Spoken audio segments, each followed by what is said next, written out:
Bravo. देखिए ऐसे का पेपर है, निबंध 2022 यूपी पीसीएस का, 2 पेजेस में प्रिंटेड है, 3 घंटे का टाइम है, 3 निबंध लिखने होते हैं, 3 सेक्शन होते हैं, ठीक है।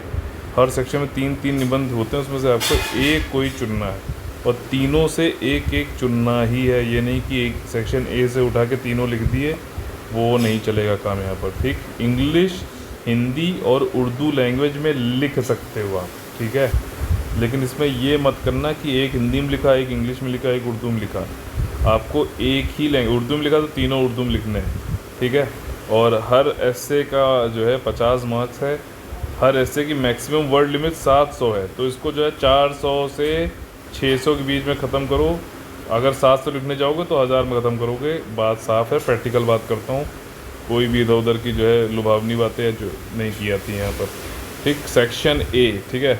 देखो ये साहित्य लिटरेचर से आता ही आता है। हिंदी पेपर में मैंने आपको बताया लिटरेचर से जो है एक पैसेज आता है, यहाँ पे भी आया है।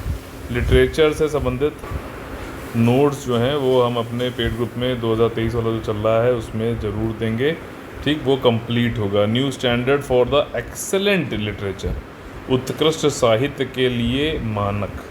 तो अगर टफ लग रहा है छोड़ दो भैया, दूसरा देखो। अच्छा, ऐसे का थोड़ा बता देता हूँ फॉर्मेट कैसे क्या करना चाहिए। 3 सेक्शन है, ए बी सी, ठीक है। तीनों में जो है 3 3 है, टोटल 9 हो गए, ठीक। तो आप पहले पढ़ो, ठीक है ना। यहाँ पढ़ो एकदम, ये नहीं कि देखा पढ़ा और लिखना चालू कर दिया। 1.5 घंटा है, आप वो सॉरी 3 घंटा आपके पास, एक घंटा आप मान के चलो हर एस्से के लिए, ठीक। हर 1 घंटे में 60 मिनट में आपको पहले 5 मिनट, 5 से 15 मिनट में समझो इसमें क्या करना है। तीनों ऐसे पढ़ो और उसमें देखो कौन सबका अच्छा आपको आता है, फिर उसकी स्ट्रक्चरिंग फ्रेमवर्किंग करो, पॉइंट्स निकालो, what, why, where, how, when, history, geography, आपका पॉलिटी, आपका जो है इन्वायरमेंट, सबसे पॉइंट्स निकालो। जो सबसे ज़्यादा पॉइंट आपको सही लग रहे हो उसको जोड़ो और फिर जो है सीक्वेंस बनाओ ए कि मतलब 1 2 3 4 क्या आपको लिखना है, फिर उसके बाद लिखना स्टार्ट करना, ठीक है ना। पहले स्ट्रक्चरिंग फ्रेमवर्किंग करनी पड़ती है और फिर अगर मान लो ये 5 से 15 मिनट तो लगेंगे ही लगेंगे, 15 मिनट भी लग जाए, डरने की जरूरत नहीं है। 700 वर्ड पूरे नहीं लिखने हैं, मैं जैसा बता रहा हूँ आप लोगों को। आप लोग क्या करना है कि अगर 5 मिनट में हो जाए तो बहुत अच्छी बात है, ठीक। और उसके बाद जो है पूरा टाइम, अब ये नहीं 5 मिनट हो गया तो 1 घंटे तक लिखता ही रहूँगा। अगर पहले 50 मिनट में हो जा रहा है तो 50 मिनट कर लो, आगे भी तो है ना भैया, आगे का भी तो पता है। लेकिन ये करने से पहले मैं आप लोगों से कहूँगा कि 9 के 9 जो हैं ऐसे एक बार पढ़ जरूर लेना, ठीक। मान लो आपको सी में ज़्यादा लग रहा है तो सी से स्टार्ट कर लो, ठीक। सेक्शन अलग अलग बने होते हैं आंसर बुकलेट में, तो कोई टेंशन नहीं होगी। लेकिन फिर से बता दे रहा हूँ, पहले आपको एक सेक्शन उठाओ, तीनों पढ़ो, ठीक। बी ये ए बी सी के पहले तो एक बार रीडिंग मार लो, फिर सेक्शन जो भी आपको सही लगे उसमें से आप तीनों पढ़ो। 5 से 15 मिनट में पूरी जो है चूज़ करके पॉइंट निकाल के स्ट्रक्चरिंग करनी पड़ेगी। स्ट्रक्चरिंग मतलब आप करो कि पहले कौन सा पॉइंट लिखोगे, बाद में कौन सा करोगे, ठीक। थोड़ा जो है डाइवर्सिफाई करने की कोशिश करना और उसके बाद फिर लिखना स्टार्ट करो, ठीक। ये रफ वर्क किया जाएगा। फिर इसके बाद जो है आप बी लिखिए, सी लिखिए और 3 घंटे में ख़त्म करिए, कोई टेंशन नहीं। 700 लिखने मत जाना, नहीं तो 1000 शब्द लिखोगे, 500 400 लिखो। और इसके लिए एक और चीज़ बता दूं, मैं आपको हमेशा कहता हूं कि जो बुकलेट है, जो आंसर आप जहां प्रैक्टिस भी करते हो वहां पे ऐसा बना के मार्जिन रखा करो ताकि आपको पता रहे कि हर लाइन में आपके कितने वर्ड्स आते हैं।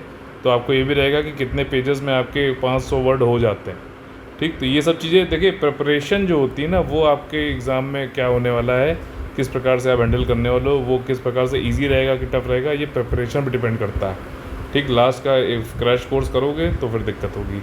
तो आपने जैसे ये है new standard for excellent literature, नहीं समझ में आ रहा छोड़ो, ठीक। फिर द्विखंडी व्यक्तित्व में बटी नारी, यानी कि women divided in double personality, तो ये क्या, इससे क्या समझ में आ रहा है, ठीक। ओपन एंडेड है, वीमेन से संबंधित वीमेन कोर है इसमें, ठीक। अब इसमें डबल पर्सनालिटी क्या मतलब है, ठीक। तो आप क्या समझ रहे हो सकता है दूसरा कोई उससे समझे, कोई दिक्कत नहीं है, बस आप उसको कैसे जस्टिफाई करते हो वो सबसे बड़ी चीज़ है, ठीक। और ऐसा होना चाहिए कि पढ़ने वाले को इंटरेस्ट है और पढ़े तो एक साथ फिर ख़त्म कर दे, तो बहुत अच्छी बात है, मतलब फ़्लो होना चाहिए। बेरोजगारी निवारण में शिक्षा की भूमिका, role of education in the eradication of employment, ये अच्छा है भैया, इकोनॉमी से ही संबंधित है। मेरे ख्याल से ज़्यादातर लोगों ने इस पे लिखा होगा या फिर इस पे लिखा होगा, लिटरेचर वाले पे कोई किसी का हिंदी लिटरेचर या इंग्लिश लिटरेचर होगा तभी लिखेगा। बी वाला सेक्शन जो है अच्छा एक चीज़ और भी है, कई लोग ये सोचते हैं कि यार ऐसा ऐसे लिखें जो कोई ना लिख रहा हो। अरे ये सब मत सोचो यार, ऐसा ऐसे लिखना चाहिए जिसमें आपके पास पॉइंट्स हो, आपको लगता है कि आप अच्छा लिख सकते हो, ठीक, वो लिखो। ये मत सोचो कि यूनिक लिख दूंगा तो यूनिक नंबर मिलेंगे बहुत अच्छे, हो सकता है कि यूनिक ही नंबर मिल जाए, ठीक है। अंध औद्योगिकरण पर्यावरण प्रदूषण का स्रोत है, बिल्कुल सही है। Blind industrialization is source of environmental pollution, बहुत सारी चीज़ लिख सकते हो, इस पर बहुत ओपन एंडेड है। रोज़ आप लोग करंट अफेयर में बुक्स में बहुत सारी चीज़ें हैं। भारतीय अर्थव्यवस्था में कृषि की भूमिका, ठीक, contribution of agriculture Indian economy, बहुत ही क्लीशे टॉपिक है, आराम से कोई भी कर सकता है इसको, ठीक है। एग्रीकल्चर की क्या क्या भूमिका है, रूरल इकोनॉमी, भैया पूरी एग्रीकल्चर पे ही बेस्ड है हमारी इंडियन इकोनॉमी। इंडिया जो है बोलते हैं ना भैया, भारत जो है गाँव में रहता है, तो उस हिसाब से रूरल एरियाज़ में सबसे बड़ा क्या है इनकम का स्रोत, तो भैया एग्रीकल्चर, तो बहुत बड़ा योगदान तो है ही है, भूमिका ही है। फिर बढ़ती क्षेत्रीयता और राष्ट्रीय एकता, इंक्रीजिंग रीजनलिज्म, ठीक है, जैसे कहते हैं ना हम आसामी हैं, हम तेलंगाना वाले हैं, हम मराठी हैं, ठीक, एंड नेशनल यूनिटी, तो इन दोनों को बताना है कि भैया अगर क्षेत्रवाद बढ़ रहा है, कुछ क्षेत्रवाद बढ़ रहा है तो नेशनल यूनिटी क्या हो रहा है, ठीक, या फिर हर किसी का जो है क्षेत्रवाद बढ़ने के साथ भी क्या नेशनल यूनिटी बनी रह सकती है, तो वो चीज़ आपको बतानी है। काफ़ी टिपिकल है मेरे ख्याल से, जिस प्रकार से बाकी दो दे रखे हैं तो उसी में से कोई ना कोई आप ज़रूर चूज़ कर लोगे अगर ये टफ़ लग रहा है तो। लेकिन कई लोग क्या है वहीं सोचेंगे अरे ये इस पर कम लोग लिख रहे होंगे तो इस पर लिखूँगा, ये बिना सोचे समझे कि वो कितना अच्छा इस पर लिख सकते हैं। इन तीनों में से मैं कहता हूँ, जैसे सेक्शन बी उठाया, जो भी आपको सबसे अच्छा लग रहा हो उसको लिखो, ठीक, कोई ज़रूरी नहीं है कि आप एक यूनिक लिखो। इसके बाद है थर्ड सेक्शन, ये कह रहा है जन धन योजना गरीबों का सारथी। अभी इसके जो है कुछ टाइम पहले कुछ 8 साल हुए हैं, करंट अफेयर में था और आप लोगों को पता भी सेक्शन सी में आता है करंट अफेयर, तो उसी की वजह से ये पूछा गया। चैरिटी ऑफ पुअर्स, बहुत बड़ी बात है। वित्तीय समावेशन यानी कि फाइनेंशियल इंक्लूजन किया गया है, लोन मिलना आसानी है। आपको मालूम है लोन अगर जो है ये संस्थागत तरीके से मिलता है तो उसकी जो ब्याज दरें होती हैं वो भी कम होती हैं, नहीं तो सूदखोर जो होते हैं वो इतनी ज़्यादा ब्याज लेते हैं कि गरीब उसको ना ही चुका पाते हैं, बल्कि उनकी पुश्ते नहीं चुका तक जो है गरीब में ही रहती हैं क्योंकि वो चुका ही नहीं पाते, ठीक, तो स्लेवरी और वो सारी चीज़ें होती हैं। तो जनधन स्कीम बहुत बड़ी चीज़ है। और जैम ट्रिनिटी में भी आप इसको लिख सकते हो कि जैम ट्रिनिटी में क्या होता है, आपका जनधन योजना है, आपका आधार और मोबाइल, इन तीनों का यूज़ करके गवर्नेंस सुशासन को जो है बढ़ावा दिया जा रहा है। बहुत सारे इसमें पॉइंट आप लगा सकते हो। और जल संरक्षण के लिए नदी संयोजन आज की मांग, ठीक, for water preservation river coordination is demand of today's, ठीक। अगर ये चीज़ समझ में आ रही है कि रिवर कोऑर्डिनेशन क्या है भैया, कि आपका कि जहाँ पे ज़्यादा रिवर में पानी रहता है वहाँ से थोड़ा बहुत रोक के डैम वैम बना के फिर जो है बाकी जगह पानी पहुँचाया जाए। वहीं रिवर इंटरलिंकिंग से कुछ मिलता जो है ये है आपका रिवर कोऑर्डिनेशन होना चाहिए। कोऑर्डिनेशन मतलब जहाँ पे जब किसी एक क्षेत्र में ज़्यादा रिवर में ज़्यादा पानी है तो वो जहाँ पे कम पानी वहाँ भेज दे और सब लोग कोऑर्डिनेट करके चलें, संयोजन करके चलें, वही चीज़ रिवर इंटरलिंकिंग को घुमा के पूछा गया है, ठीक। अगला टॉपिक है दूरदर्शन अब संस्कृति की अगुवाई कर रहा है, ठीक है। Television is leading bad culture, Doordarshan मत समझ लेना यहाँ पे टेलीविज़न को यहाँ पे दूरदर्शन बोल रहा है, समझ में आई बात।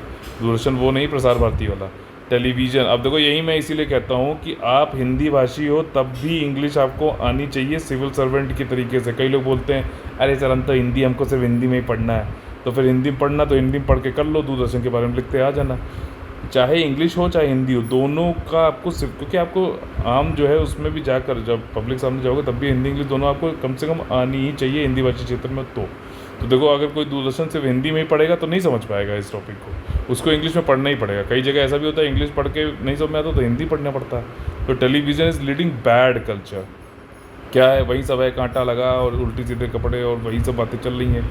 अभी आजकल तो वेब सीरीज़ चालू हो गई जिसमें तो क्या बताएं, उल्लू टीवी, अल्ट बालाजी और पता नहीं क्या क्या जो है ये सब चल रहा है, तो कुछ भी हो सकता है। अभी हम लोगों ने करंट अफेयर में भी पीछे पढ़ा था कि लोग कह रहे थे कि चाइल्ड पोर्नोग्राफी देखने की वजह से लोग जो है ज़्यादा रेप और ये सब चीज़ें कर रहे हैं। तो बहुत सारी चीज़ें हैं, इसमें लिख सकता है कोई, अच्छा टॉपिक है ये, ठीक। बाकी मुझे लगता है Jan Dhan scheme is a better option in this section C, और इस वाले में आप इन दो में से कोई एक ले सकता था। बहुत ही अच्छा टॉपिक था। और पहले वाला जो है, अब इसीलिए मैं कह रहा था कि पहली बार में आप रीडिंग जरूर लगाओ ABC तीनों सेक्शन की, क्योंकि मान लो कि आप इसमें फंसे, अब इसमें जो है इतने आसान नहीं है टॉपिक, ठीक, इतने आसान नहीं। ये वाला फिर मुझे लगता है सबसे ईजी है, मैं इस पर लिखता ठीक। और इतना आसान नहीं तो आप सी से स्टार्ट कर लो, बी से स्टार्ट कर लो। इसलिए पहली बार आप ABC तीनों के जो है 9 टॉपिक जो है पढ़ो, फिर जो टॉपिक है उसको चूज़ करो, 5 से 15 मिनट में उसकी स्ट्रक्चरिंग, टॉपिक, पॉइंट वो सब बनाओ। सीक्वेंस बनने के बाद ही लिखना स्टार्ट करो, 1 घंटे के अंदर ख़त्म करो। दूसरा जो है स्टार्ट करो, ठीक है। 700 वर्ड नहीं, 500-600 वर्ड लिखोगे, बहुत अच्छी बात है। इस प्रकार से पूरा लिख के आएंगे तो अच्छा रहेगा।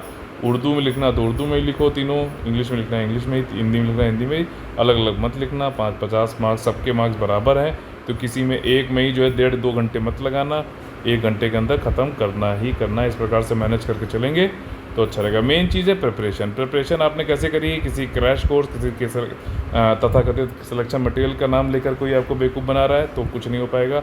मेन चीज़ है गाइडेंस, काउंसलिंग, मेंटोरशिप की किस प्रकार से आपको एग्ज़ाम आवर में जो है ये सब चीज़ें हैंडल करनी होती है। यही हमारा जो है एम रहता है कि किस प्रकार से आपको तैयार कराया जाए एग्ज़ाम आवर में बेटर परफॉर्म करने के लिए। अगर आप लोग हमारे साथ जुड़ना चाहते हो तो 9650347272 हमारा मोबाइल नंबर है, इस पर आप हमसे कांटेक्ट कर सकते हैं। UPSC UPPCS के लिए 2023 के हमारे जो है complete pre cum mains paid group चल रहे हैं, उसको ज्वाइन करने के लिए। चलिए मिलते हैं अगले जो है GS पेपर 1, 2, 3, 4 सारी एनालिसिस मिलेगी। और पिछले साल 2021 मेंस के भी पेपर की सारी एनालिसिस ऑलरेडी दे रखी है। प्लेलिस्ट जो है मैं शेयर कर दूंगा डिस्क्रिप्शन बॉक्स में इस वाले।